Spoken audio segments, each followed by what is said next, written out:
Welcome back. Now here is a pretty common scenario.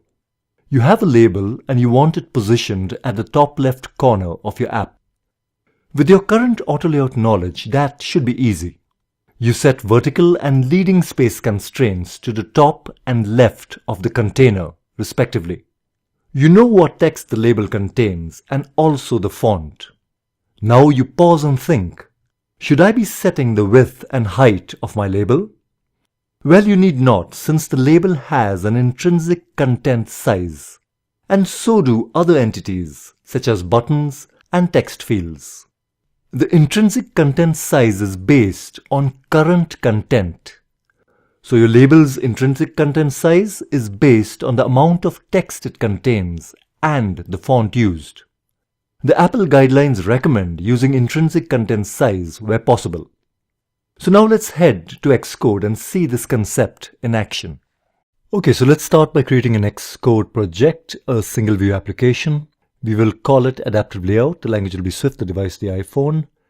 Let's create this project. Now let's go to the navigation window, the main storyboard, highlight this view controller, go to the file inspector and disable size classes, keeping size classes for the iPhone. Now onto this canvas, we're going to drag and drop a label from the object library.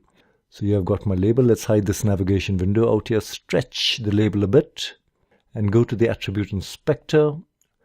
I'm going to change the background label of the background color, of this label so that things are a bit more obvious, especially the intrinsic sizing.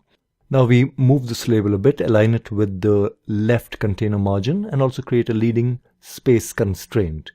And similarly, let's create a vertical constraint to the top layout guide.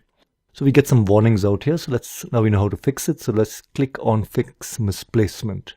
And we have got no errors out here on our canvas.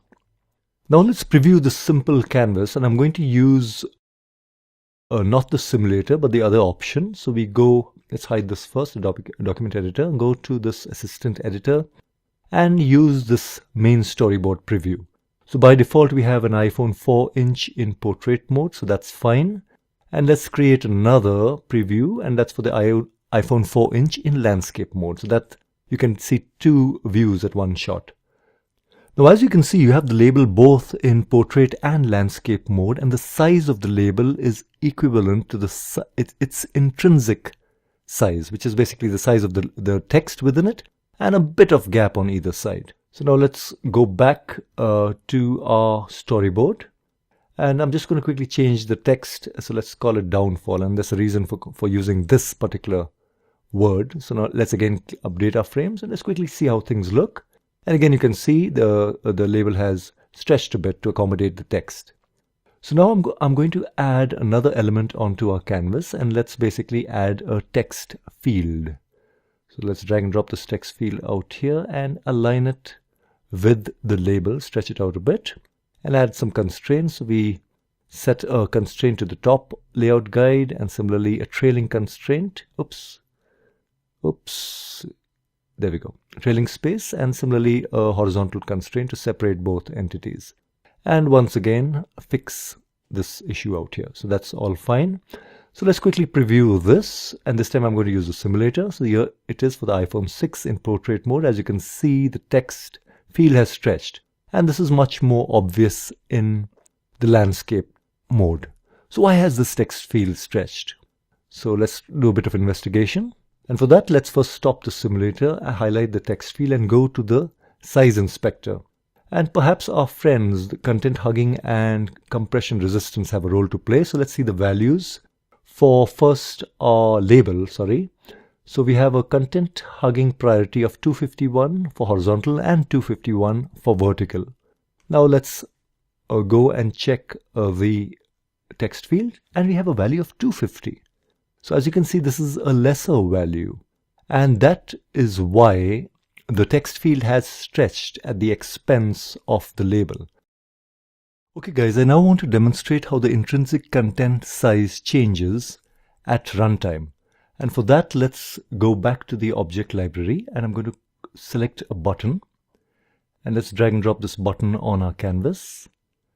And we're going to first set this button in the center of the container. So that's one constraint. And also create a vertical spacing between the button and the text field.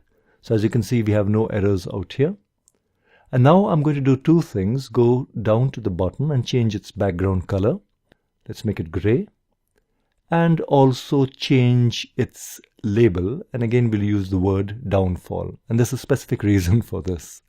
So now, of course, we get an error warning out here. So let's fix the frame size. And things are fine out here. So let's hide the utility section and the document editor and open up our code section out here. So now I'm going to create an action item on this button, and let's call it button tapped. And into this function, I'm going to quickly paste a piece of code. So let's look at this piece of code. So what it's doing is, if the title of the button is downfall, then we change the title to its German equivalent, which is a much longer Gute Dämmerung. And that's what we do. Otherwise, we keep the title as downfall. Right, so let's fix these errors quickly. Okay, so that's done. Let's hide the assistant editor and run the preview. So this is how things look in the landscape mode. As you can see, both the label and button have assumed an intrinsic content size. And now let's quickly click the button, and as you can see, the intrinsic content changed. The button has grown and it has shrunk. So there are a few points to be noted here. Intrinsic content reduces the number of constraints your application has, since the system does this for you internally. As mentioned earlier, intrinsic content sizing applies to elements such as buttons, text fields, and labels. But there are other elements too, such as image views and text views. Internally, intrinsic content sizing uses content hugging and content compression resistance to set the size of an element. This is reflected in the values of these parameters that you see in the class inspector.